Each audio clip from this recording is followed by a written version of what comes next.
Figaro Radio. Un autre regard.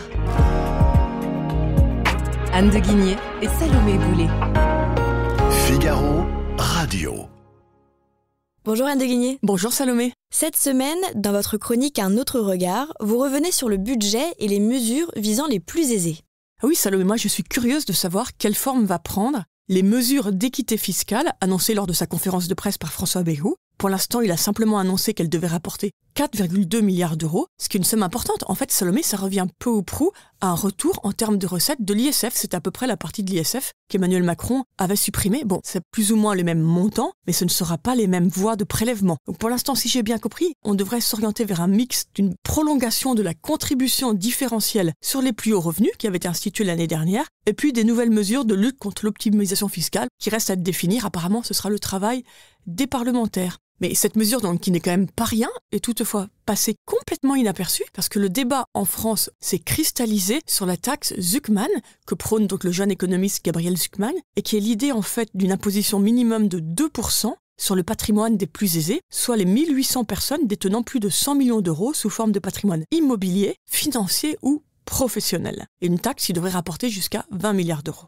Ah mais donc c'est pour ça que malgré les 4 milliards de hausse d'impôts, tout le monde dit que l'exécutif ne fait rien pour les plus riches. Mais tout à fait Salomé, c'est même assez étonnant. J'ai vu un sondage d'IFOP pour LCI, effectué après les annonces de François Bayrou, qui dit que 74% des sondés, dont les 3/4, plébiscitent une contribution de solidarité pour les plus hauts revenus. Donc on va dire, vous êtes ravis, elle arrive. Non mais pas du tout. En fait, les gens expriment leur mécontentement que la taxe Zuckman n'ait pas été adoptée et n'ont pas du tout remarqué qu'il y avait quand même un sacré montant d'impôts qui arrivait en plus. Et ça qui m'étonne, c'est ce débat sur la taxation des plus aisés est vraiment difficile en France. Il a du mal à être rationalisé, mais on voit que c'est un très vieux sujet. Et je voulais vous citer un passage des Mémoires d'outre-tombe de Chateaubriand, qui est un passage très amusant. Donc l'histoire, c'est qu'on est sous Louis-Philippe, et Chateaubriand va aller voir Charles X, donc qui a été destitué, qui est à Prague, et pour ça, on lui a prêté une belle calèche. Donc il est enchanté de sa calèche, sauf que de village en village, donc en France, tout le monde se moque de lui à cause de sa belle calèche. Et donc je le cite, il dit « En France, on ne salue que la mort, l'insolence est réputée la liberté et l'égalité, nulle sympathie d'homme à homme, envier quiconque voyage un peu commodément, se tenir sur la hanche prêt à olinder », alors olinder c'est un vieux mot qui veut dire tirer son épée, donc prêt à olinder contre tout porteur d'une redingote neuve ou d'une chemise blanche,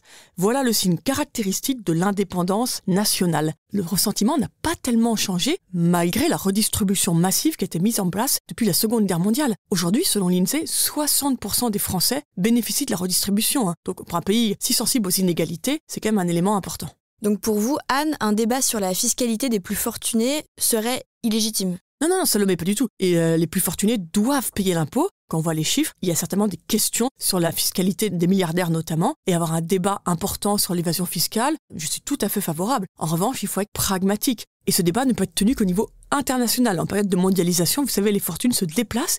Vouloir mener seul au niveau d'un État un dispositif particulier sur les milliardaires, c'est l'assurance de les voir tous s'en aller. Donc ça me semble pas très efficace pour le pays.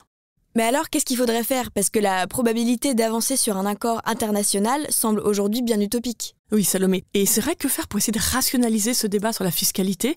Écoutez, je vais vous sembler complètement naïve, mais peut-être qu'on pourrait inventer, qui sait, de faire des palmarès des meilleurs contribuables. Bon, évidemment, il y a des questions de données protégées, donc là aussi utopique. Mais imaginez, si on avait chaque année les plus grands contribuables français, les plus riches qui aujourd'hui ont recours à l'évasion fiscale, sans doute seraient très fiers de se retrouver sur le palmarès et reviendraient en courant payer le maximum d'impôts pour essayer d'être sur le podium des impôts. Et puis aussi, ça pourrait peut-être changer un peu l'état d'esprit et se dire, moi j'ai souvent entendu par exemple des personnes qui avaient vendu leur entreprise. C'est normal, donc quand on vend son entreprise, souvent on a une belle plus-value, on paie beaucoup d'impôts, c'est tout à fait normal, c'est logique, mais qui souvent disaient, écoutez, moi ça me dérange pas de payer tous ces impôts, mais j'aurais aimé un petit mot du fisc, disant juste, bravo, vous avez réussi à monter cette entreprise, du coup le pays en bénéficie aussi. Un petit mot de gratitude changerait peut-être aussi le rapport aux impôts. Et puis une réforme qui serait beaucoup plus facile à mettre en place, ce serait de dire à chacun aussi ce dont il bénéficie. La santé, vous savez, quand on va à l'hôpital aujourd'hui, on sait à peine ce que ça coûte à la collectivité. Vous êtes opéré, vous payez 18,50 €, très bien. Parfois c'est des montants extrêmement élevés.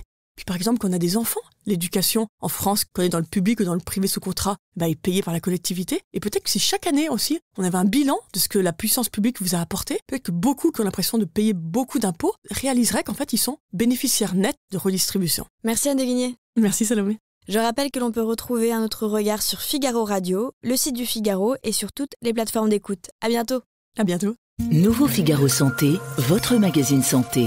Phytothérapie, acupuncture, hypnose, de multiples pratiques non conventionnelles mais progressivement validées par la science méritent une attention particulière. Le Figaro Santé fait le point sur ces thérapies alternatives. Le Figaro Santé, nos solutions pour votre santé, actuellement chez votre marchand de journaux.